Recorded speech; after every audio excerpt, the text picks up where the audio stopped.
Vamos ver neste vídeo algumas estratégias que podes usar para leres bem um texto, isto é, para leres e compreenderes aquilo que lês.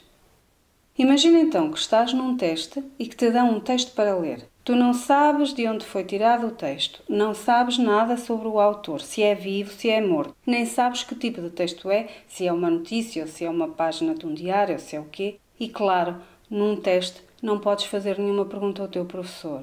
Estás só tu e o texto.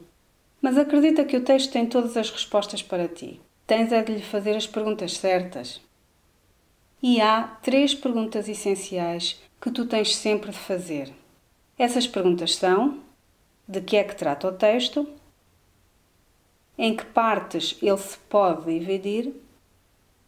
Que tipo de texto é? Então, vamos experimentar fazer este exercício com o texto que se segue. Os 3 irmãos de Medranhos, Rui, Goanes e Rustabal, eram então, em todo o reino das Astúrias, os fidalgos mais famintos e os mais remendados. Nos passos de Medranhos, a que o vento da serra levara vidraça e telha, passavam eles as tardes desse inverno, engelhados nos seus pelotes de camelão, batendo as solas rotas sobre as lajes da cozinha, diante da vasta lareira negra, onde desde muito não estalava lume, nem fervia a panela de ferro. Ao escurecer, devorava uma côdea de pão negro esfregada com alho.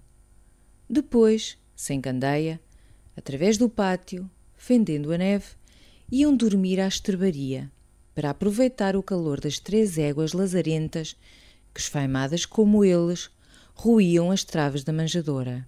E a miséria tornara esses senhores mais bravios que lobos. Ora, na primavera, por uma silenciosa manhã de domingo, andando todos os 3 na mata de roquelanes, a espiar pegadas de caça e a apanhar tortulhos entre os robles, enquanto as 3 éguas pastavam a relva nova de abril, os irmãos de Medranhos encontraram, por trás de uma moita de espinheiros, numa cova de rocha, um velho cofre de ferro. Como se o resguardasse uma torre segura, conservava as suas 3 chaves nas suas 3 fechaduras. Sobre a tampa, mal decifrável através da ferrugem, corria um dístico em letras árabes. E dentro, até às bordas, estava cheio de dobrões de ouro. No terror e esplendor da emoção, os 3 senhores ficaram mais lívidos do que sírios. Depois, mergulhando furiosamente as mãos no ouro, estalaram a rir, num riso de tão larga rajada que as folhas tenras dos olmos em roda tremiam. E de novo recuaram, bruscamente se encararam com os olhos a flamejar, numa desconfiança tão desabrida que Goanes e Rustabal apalpavam nos cintos os cabos das grandes facas. E voltamos às nossas 3 perguntas essenciais. De que trata o texto? Não é difícil, fala-se aí de 3 irmãos que encontraram um tesouro. A segunda pergunta: posso dividir o texto em partes? Parece que sim. No princípio do texto, na primeira parte do texto, diz-se como eram os 3 irmãos, como viviam, o que comiam e como se aqueciam à noite. A segunda parte é quando acontece alguma coisa. E o que é que aconteceu?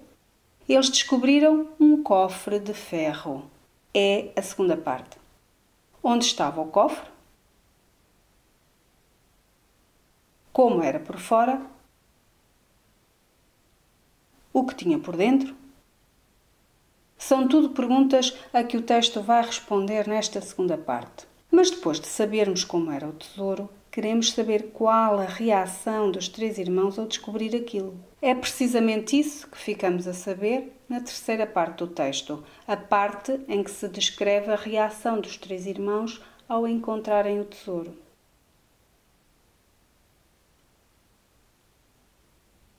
Então, já temos 2 perguntas respondidas: de que trata o texto e qual a sua estrutura, ou seja, em que partes é dividido.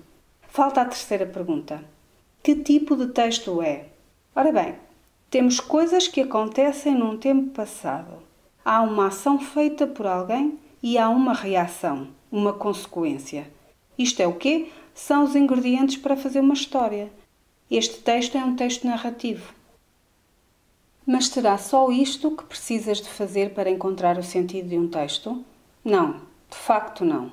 Até aqui tu só procuraste compreender o texto. Mas no teste quase de certeza que te vão pedir para interpretares o texto. Qual a diferença entre compreender e interpretar? Compreender é saber o que o texto diz.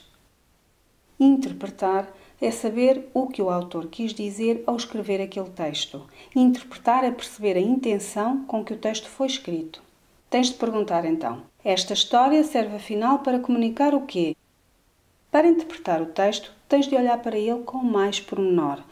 Tens de fazer uma inspeção do texto mais à lupa, para encontrares as palavras-chave que te vão dar acesso a essa intenção do autor. É claro que no texto aparecem palavras que tu não conheces. Mas será que essas palavras são as palavras essenciais para interpretar o texto? E será que não consegues mesmo adivinhar alguma coisa do significado dessas palavras?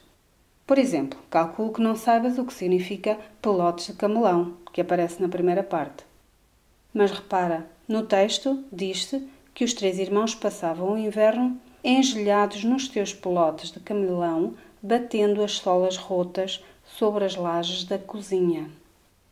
Tens nos pelotes de camelão. E a seguir tens a referência ao calçado, solas rotas.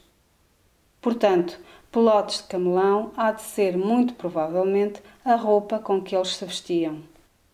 Mas, de qualquer maneira, é quase certo que algumas dessas palavras-chave são palavras que tu conheces. Só tens de as ligar como quem liga pontos num desenho. Vais ver que é assim. Então, estes 3 irmãos pertenciam à nobreza, porque se diz no texto que eram fidalgos e que viviam nos passos de Medranhos. E passos significa palácio, casa de nobres. Em que tempo? Na Idade Média. Sabemos isso porque eles estão no Reino das Astúrias, o primeiro reino que expulsou os árabes da Península Ibérica. E sabemos isso também porque o tesouro era árabe, tinha letras árabes. E bom, na Idade Média a vida não era nada fácil nem para os fidalgos. Mas estes fidalgos eram ainda por cima os mais famintos, isto é, esfomeados, e os mais remendados. E a fome e o frio tornou-os selvagens como animais, mais bravios que lobos. Se eram selvagens é porque perderam a sua humanidade. Se não a tivessem perdido, quando acharam o tesouro, eles não teriam tido a reação que tiveram. Qual foi? A de desconfiarem logo uns dos outros. Desconfiados e não só, prontos para se matarem uns aos outros. Por isso é que apalparam os cabos das facas que traziam à cintura, para se certificarem que estavam à mão para o ataque. Então, palavras-chave do texto: fidalgos, famintos, remendados, mais bravios que lobos, cofre, furiosamente, desconfiança. E, finalmente, a intenção comunicativa do autor qual é? É mostrar como estes 3 personagens, irmãos e fidalgos, agem de uma maneira violenta, egoísta e traiçoeira. E acreditem que se eles não tivessem esta má atitude, a história seria outra. Mas para saberes como a história acaba, tens de ler o conto. Sim, porque este texto é um excerto do conto O Tesouro, de Eça de Queiroz, escritor do século XIX e um dos mais importantes escritores em língua portuguesa.